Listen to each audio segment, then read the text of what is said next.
नमस्कार विद्यार्थी मित्रांनो, आपण आजच्या भागामध्ये अंकगणिती श्रेणी या प्रकरणामधील काही शाब्दिक उदाहरणे पाहणार आहोत. तर ही शाब्दिक उदाहरणे तुमच्या पाठ्यपुस्तकामध्ये सराव संच 3.4 मध्ये दिलेली आहेत. तर चला तर मग आपण सराव संच 3.4 मधील ही उदाहरणे अभ्यासूया. तर या ठिकाणी पहिलं जे उदाहरण आहे ते उदाहरण मी तुम्हाला वाचून दाखवणार आहे. बघा, तर पहिलं उदाहरण असं आहे बघा की सानिकाने 1 जानेवारी 2016 या दिवशी असं ठरवलं की त्या दिवशी तिने 10 रुपये, दुसऱ्या दिवशी 11 रुपये आणि तिसऱ्या दिवशी 12 रुपये अशा प्रकारे बचत करत राहायचं. आणि 31 डिसेंबर 2016 पर्यंत तिची एकूण बचत किती झाली असेल, तर हा प्रश्न तुम्हाला विचारलेला आहे. बघा, या ठिकाणी सानिकाने 1 जानेवारी 2016 ला असं ठरवलं की पहिल्या दिवशी 10 रुपये, दुसऱ्या दिवशी 11 रुपये, तिसऱ्या दिवशी 12 रुपये याप्रमाणे रोज 1-1 रुपयाने ती रक्कम वाढवत नेली. मग वर्षाच्या अखेर म्हणजेच तुम्हाला 31 डिसेंबर 2016 रोजी तिची एकूण बचत किती झाली असेल हे तुम्हाला शोधायला सांगितलेलं आहे. चला तर मग आपण या उदाहरणामध्ये दिलेली जी माहिती आहे ती पहिल्यांदा लिहिणार आहोत आणि मग उदाहरण कसं सोडवायचं हे पाहणार आहोत. तर या ठिकाणी बघा, सुरुवातीला तुम्हाला या सानिकाने पहिल्या दिवशी म्हणजे 1 जानेवारी 2016 ला 10 रुपये बचत केलेली आहे, बरोबर आहे. म्हणून आपण इथे लिहूया सानिकाने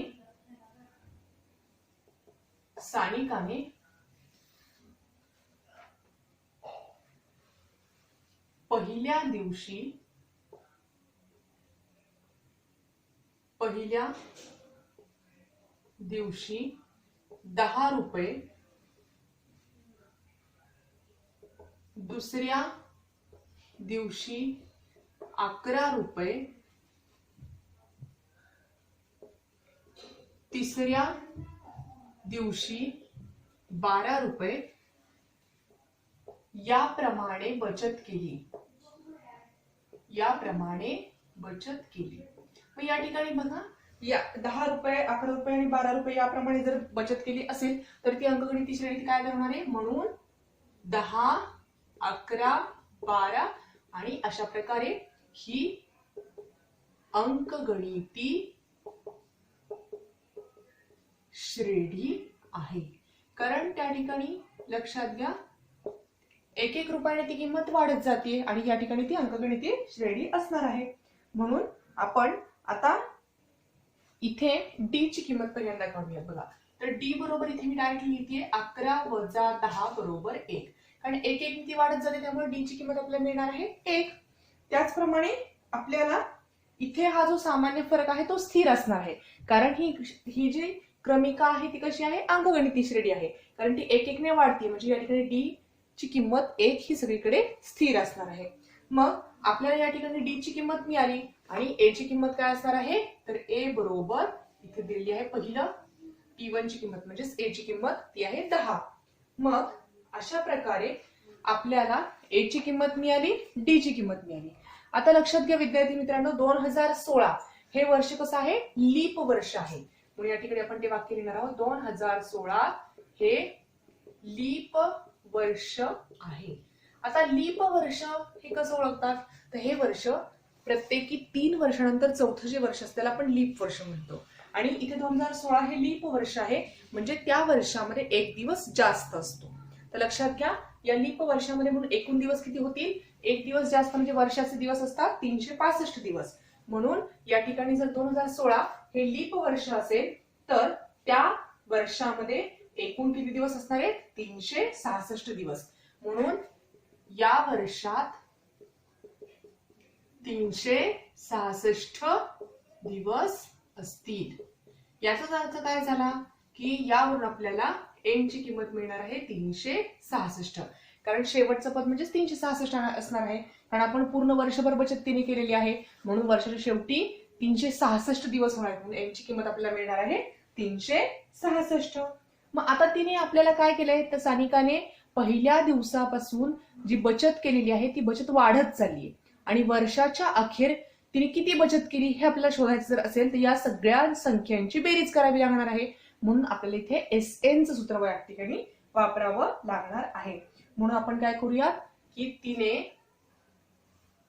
366 दिवसात केलेली एकूण बचत, ही जी एकूण बचत असणार आहे ती किती असणार आहे, तर ती बचत बघा तिने 366 दिवसात केलेली एकूण बचत म्हणजेच काय असणार आहे, एस एन. आता या ठिकाणी एन ची किंमत आहे 366, म्हणजेच आपण त्याला काय म्हणू शकतो, एस 366. या ठिकाणी आपल्याला काय करायचं, फक्त एस एन चं सूत्र वापरायचं आहे. मग या ठिकाणी एस एन चं सूत्र काय आहे, तर एन छेदस्थानी 2 कंसात 2a अधिक एन वजा 1 गुणिले डी. आणि या सूत्रात फक्त आपल्याला किमती घालायच्यात. इथे बघा एन ची किंमत आपण 366 घेतली, मग इथे येणार आहे एस 366.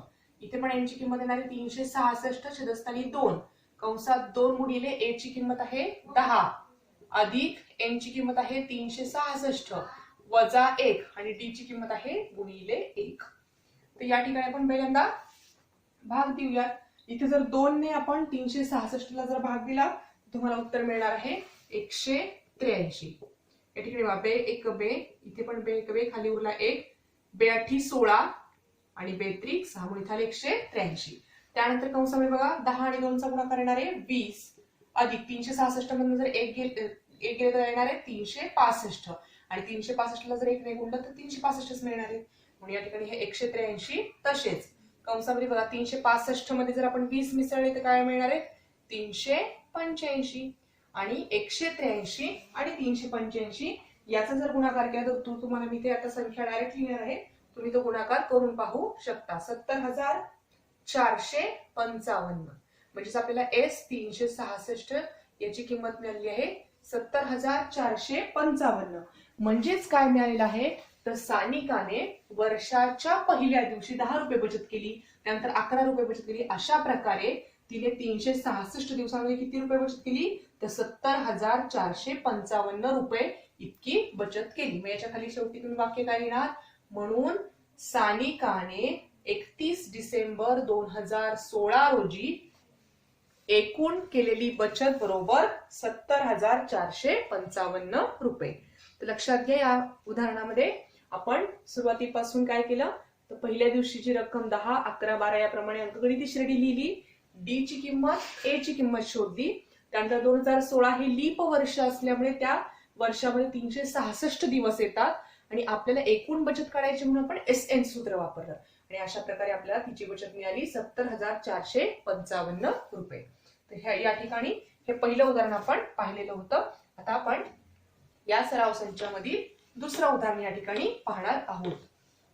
दुसरं जे उदाहरण आहे तर या दुसऱ्या उदाहरणामध्ये बघा तुम्हाला जी माहिती दिलेली आहे ती अशा प्रकारे आहे बघा, की उदाहरण क्रमांक 2 मध्ये बघा एका गृहस्थाने 8,000 रुपये कर्ज घेतलं. म्हणजे असं गृहीत धरा की तुम्ही एखाद्या बँकेकडनं 8,000 रुपये कर्ज घेतलेलं आहे आणि त्यावरती 1,360 रुपये व्याज देण्याचं कबूल केलं. म्हणजे असं गृहीत धरा की तुम्ही एखाद्या बँकेकडनं 8,000 रुपये कर्ज घेतलेलं आहे आणि त्यावर तुम्ही 1,360 रुपये व्याज देण्याचं कबूल केलेलं आहे. प्रत्येक हप्ता आधीच्या हप्त्यापेक्षा 40 रुपयांनी कमी दिला. म्हणजे समजा पहिल्या वेळेस जर आपण 100 रुपये हप्ता दिलेला असेल तर पुढच्या महिन्यामध्ये 40 रुपयाने तो कमी दिला, म्हणजे किती रुपये देणार, तर तो येणार आहे 60 रुपये. आणि त्याच्या पुढच्या महिन्यामध्ये 40 रुपये कमी होणार, म्हणजे 60 मधून 40 गेले तर 20 रुपये तुम्ही देणार. अशा प्रकारे ते हप्ते 40 रुपयाने कमी होत गेले.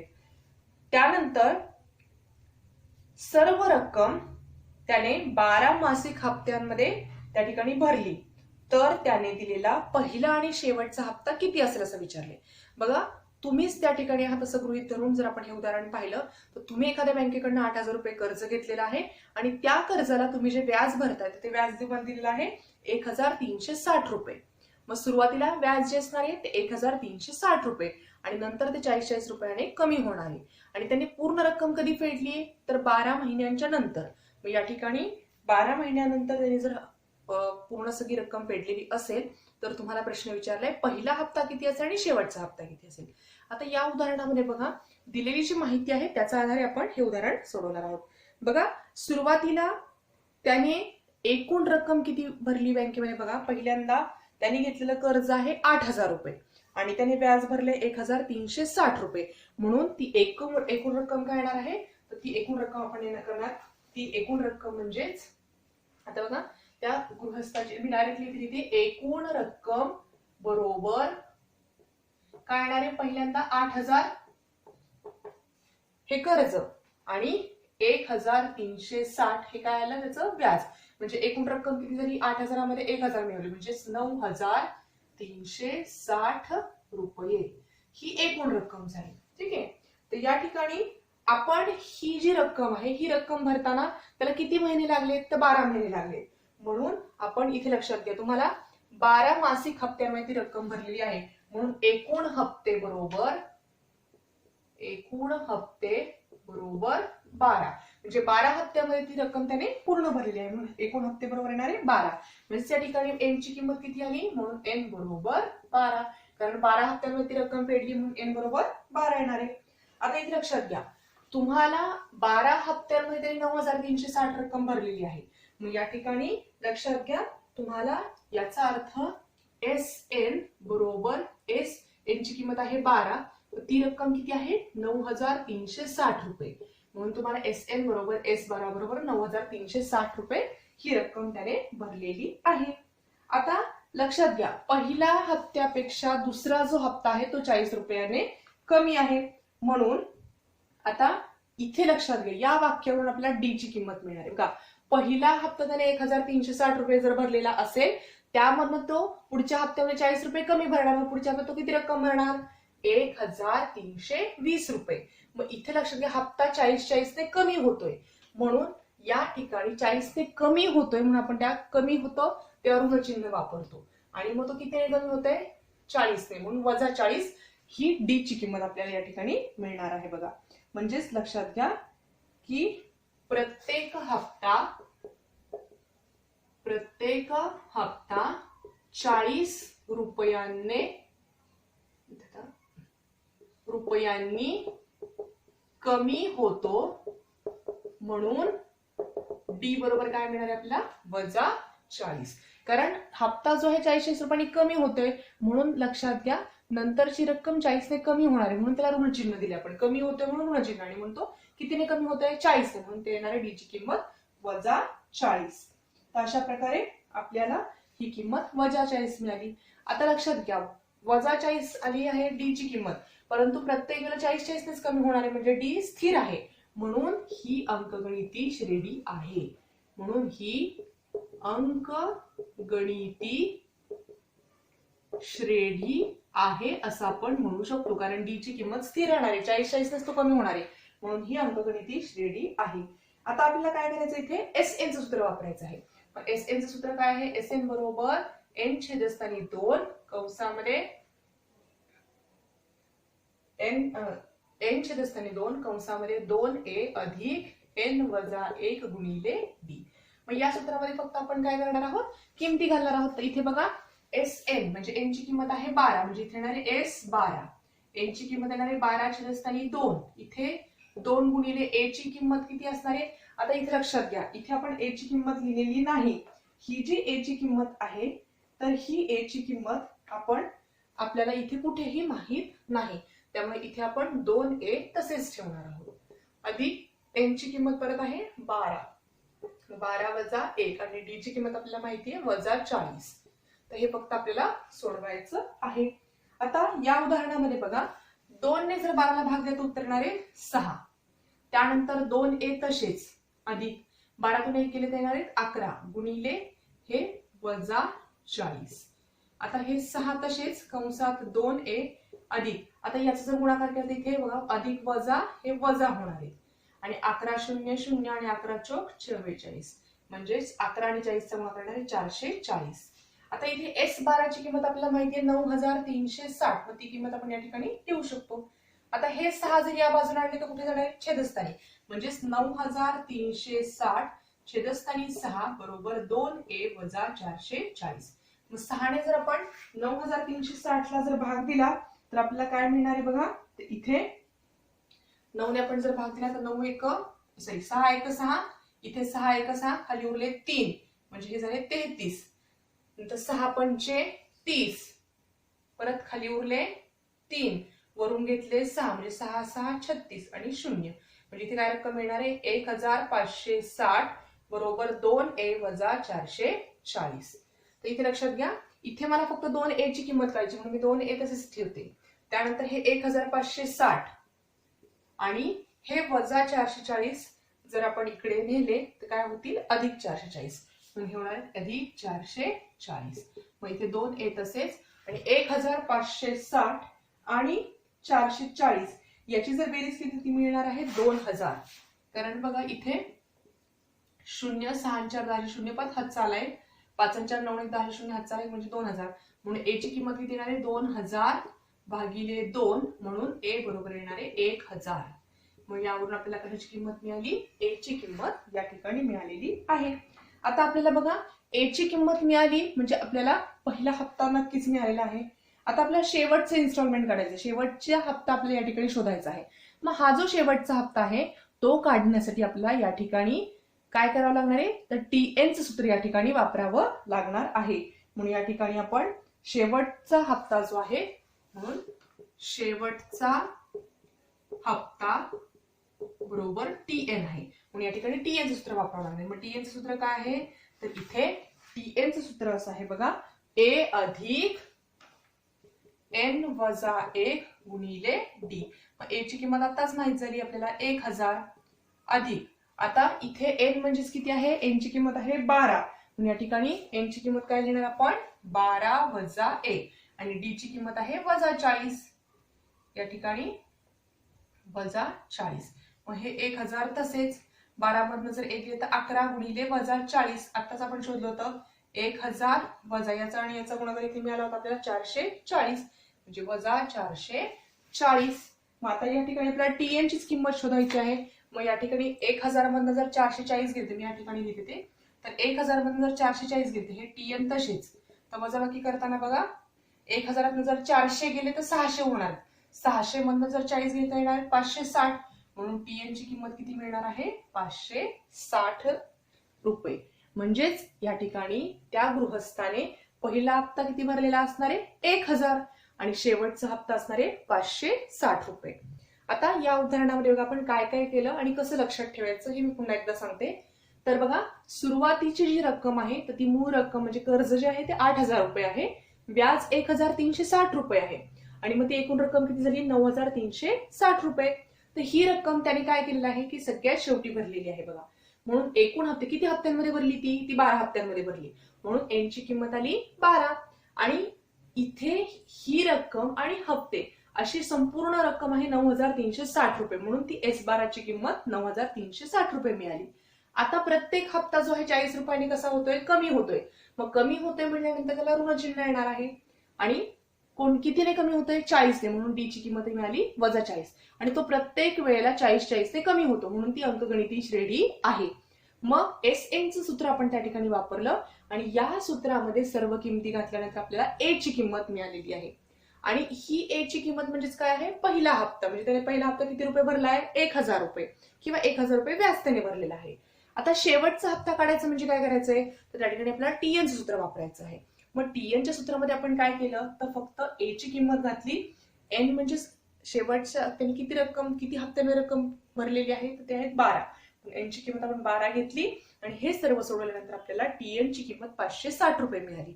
म्हणजेच त्या गृहस्थाने सर्वात पहिला हप्ता किती भरलाय 1000 रुपये आणि शेवटचा हप्ता भरलेला आहे 560 रुपये. अशा प्रकारे शेवटी फक्त तुम्हाला ते वाक्य लिहायचं आहे की त्या गृहस्थाने पहिला हप्ता 1000 रुपये आणि शेवटचा हप्ता 560 रुपये या ठिकाणी भरलेला आहे. आता आपण या पुढील जे उदाहरण आहे ते एक तिसरं उदाहरण आहे ते आपण या ठिकाणी पाहणार आहोत. चला तर मग आपण त्या उदाहरणाकडे जाऊया. बघा तिसऱ्या उदाहरणामध्ये जे आहे ही सर्व तुम्हाला जवळपास व्यावहारिक उदाहरणे आहेत. बऱ्याच वेळेला आपण बँकेमध्ये जातो आणि बँकेमध्ये गेल्यानंतर बँकेचे व्यवहार आपल्याला कळत नाहीत. तर अशा वेळेस एक लक्षात ठेवायचं की आपण जेव्हा बँकेमध्ये जातो तर बँकेमध्ये गेल्यानंतर आपण आपल्या आई बरोबर असू देत वडिलांसोबत असू देत त्या ठिकाणी गेल्यानंतर जेव्हा आपली आई त्या ठिकाणी स्लिप भरून त्या ठिकाणी कर्मचाऱ्याला जमा करते ते जे व्यवहार असतात ते पाहणं आपण काळजीपूर्वक पाहणं आणि समजून घेणं खूप आवश्यक आहे. त्याशिवाय ही उदाहरणं जी आहेत ते ही व्यावहारिकच उदाहरणं आपल्याला पुस्तकामध्ये दिलेली आहेत, जेणेकरून तुम्हाला बँकेचे व्यवहार कसे चालतात हे त्या ठिकाणी नक्कीच समजू शकणार आहे. ठीक आहे, तर तुम्ही आवर्जून, काही विद्यार्थ्यांनी जर असं केलेलं नसेल तर बँकेत गेल्यानंतर हे व्यवहार समजून घेण्याचा नक्कीच प्रयत्न करा. तुम्हाला ही उदाहरणं सोडवण्यासाठी त्याची नक्कीच मदत होणार आहे. तर पुढचं जे उदाहरण आहे ते अशाच प्रकारचं आहे बघा. तिसरं जे उदाहरण आहे त्या उदाहरणामध्ये सचिनने राष्ट्रीय बचत प्रमाणपत्रामध्ये पहिल्या वर्षी 5,000 रुपये, दुसऱ्या वर्षी 7,000 रुपये आणि तिसऱ्या वर्षी 9,000 रुपये याप्रमाणे रक्कम गुंतवलेली आहे. तर त्याची 12 वर्षातील एकूण गुंतवणूक किती असेल? बघा, राष्ट्रीय बचत गट जे आहे किंवा राष्ट्रीय बचत प्रमाणपत्र जे आहे, तर राष्ट्रीय बचत प्रमाणपत्रामध्ये पहिल्यांदा त्यांनी किती रक्कम गुंतवली आहे? तर 5,000, नंतर 7,000, नंतर 9,000 अशा प्रकारे रक्कम गुंतवत असताना त्यांनी किती महिने गुंतवली आहे? तर ती 12 महिने गुंतवलेली आहे. मग तुम्हाला प्रश्नामध्ये काय विचारलं आहे की 12 वर्षांमध्ये त्याची एकूण गुंतवणूक किती असणार आहे? तर पहिल्या वर्षी 5,000, दुसऱ्या वर्षी 7,000, त्यानंतर 9,000 याप्रमाणे 12 वर्ष त्याने ही रक्कम गुंतवलेली आहे आणि 12 वर्षानंतर त्याला किती रुपये मिळणार असा प्रश्न तुम्हाला या ठिकाणी विचारलेला आहे. तर हे उदाहरण आपण सोडवायला सुरुवात करूयात. तर या उदाहरणामध्ये लक्षात घ्या की पहिल्यांदा राष्ट्रीय बचत गटामध्ये सचिनने गुंतवलेली रक्कम, राष्ट्रीय बचत प्रमाणपत्रामध्ये सचिनने गुंतवलेली रक्कम अनुक्रमे पहिल्यांदा किती गुंतवली आहे? 5,000 रुपये, त्यानंतर 7,000 रुपये, त्यानंतर 9,000 रुपये आहे. बघा, प्रत्येक वर्षाने पहिल्यांदा 5,000, नंतर 7,000 आणि 9,000 याप्रमाणे गुंतवलेली आहे. आता या ठिकाणी बघा, ही जी रक्कम आहे तर ही रक्कम 2,000 ने वाढत गेली. म्हणून यावरून आपण डी ची किंमत किती लिहू शकतो? डी बरोबर 2,000. कारण बघा, प्रत्येक हप्ता 2,000 ने वाढत गेला. पहिल्या वेळेस 5,000 आहे, नंतर मग तुम्ही 7,000 मधून 5,000 वजा केले तरी तुम्हाला 2,000 किंमत मिळणार आहे.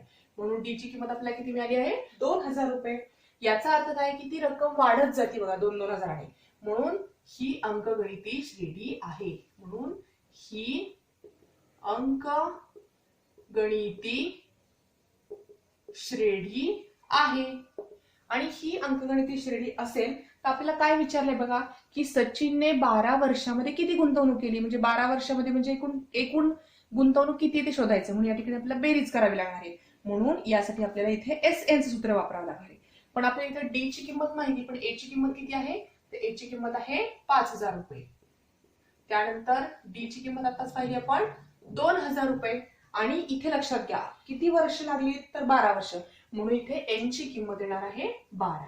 आता आपल्याला या ठिकाणी काय करायचंय? मग 12 वर्षानंतर त्यांनी किती रक्कम त्याला मिळाली, म्हणून S12 आपल्याला शोधायचं आहे. या ठिकाणी आपण SN चं सूत्र वापरणार आहोत. SN चं सूत्र आहे N छेद असताना 2 कंसात 2A अधिक N वजा 1 गुणिले D. या सूत्रात फक्त किमती घालणार आहोत आपण. तर N ची किंमत आहे 12, म्हणून या ठिकाणी S12, N ची किंमत 12 छेद 2, 2 गुणिले A ची किंमत आहे 5,000, म्हणून इथे येणार आहे 5,000 अधिक परत N ची किंमत आहे 12 वजा 1, D ची किंमत आहे 2,000 आणि इथे फक्त हे सोडवायचंय. 2 ने जर 12 ला भागले तर उत्तर येणार आहे 6. त्यानंतर बघा 5 आणि 2 चा गुणाकार केला तर येणार आहे 5 दुने 10 आणि वरचे 3 शून्य, म्हणजे 5,000 ला 2 ने गुणले तर 10,000 मिळणार आहे. 12 तून 1 गेले तर येतील 11 गुणिले 2,000. या ठिकाणी आपण 6 तसेच ठेवूयात. इथे येणार आहेत 10,000 अधिक 11 दुने 22,000. याची फक्त बेरीज करायची. तर बघा 22,000 मध्ये जर 10,000 मिळत येणार आहेत 32,000, मी इथे डायरेक्ट लिहिते 32,000 आणि इथे आपल्याला गुणाकार करायचा. पहिल्यांदा 3 शून्य लिहून घ्या. 6 दुने 12, चला 1 साहित्रिक 18 आणि 1 19, म्हणून S12 बरोबर किती मिळाले आपल्याला? इथे 1,92,3 म्हणजे 1,92,000. म्हणजेच राष्ट्रीय बचत प्रमाणपत्रामध्ये सचिनने 12 वर्षात किती गुंतवणूक केली? तर 1,92,000 रुपये गुंतवणूक केली. तर हे उदाहरण थोडंसं सोपं आहे बघा. या उदाहरणामध्ये बघा तुम्हाला काय विचारलंय की त्याची 12 वर्षातील एकूण गुंतवणूक किती. मग 12 वर्षामध्ये त्यांनी किती गुंतवणूक केली, तर 1,92,000 रुपये गुंतवणूक केली. या उदाहरणामध्ये आपण काय केलं की ज्या बचत प्रमाणपत्रामध्ये केलेली गुंतवणूक आपण लिहिली 5,000, 7,000 आणि 9,000 याप्रमाणे. म्हणून डी जो आहे तो मिळाला 2,000 आणि तो वाढत गेलाय, त्याच्यामुळे ती अंकगणितीय श्रेणी आहे. डी ची किंमत स्थिर आहे म्हणून ती अंकगणितीय श्रेणी आहे. त्यावरून आपण ए, डी आणि एन च्या किमती लिहिल्या आणि आपल्याला S12 ची किंमत शोधायची होती म्हणून आपण SS सूत्र वापरलं आणि त्यामध्ये या सगळ्या किमती घातल्यानंतर आपल्याला 12 वर्षानंतर त्याने केलेली गुंतवणूक मिळाली 1,92,000 रुपये.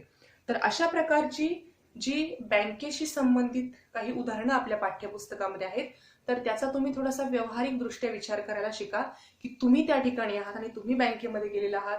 तुम्ही बँकेत गेल्यानंतर तुम्ही ते प्रमाणपत्र काढलेलं आहे. जर आपण 10,000 रुपये गुंतवले, त्यानंतर आपण वर्षाला तुम्हाला त्याचं 2,000 ती रक्कम वाढवत गेली तर तुम्हाला किती रुपये मिळतील 12 वर्षानंतर. अशा प्रकारे 12 वर्ष घ्या, 20 वर्ष घ्या, तर तुम्ही अशा प्रकारे विचार करून ही उदाहरणं सोडवू शकता. आणि आर्थिक व्यवहारासाठी ही उदाहरणं आपल्याला नक्कीच माहित असणं आवश्यक आहे. तर आजच्या भागामध्ये आपण सराव संच 3.4 मधील पहिली 3 उदाहरणं या ठिकाणी पाहिलेली आहेत. ही 3ही उदाहरणं तुम्ही वहीमध्ये सोडवायची आहेत. तर आजच्या भागात आपण इथेच थांबणार आहोत.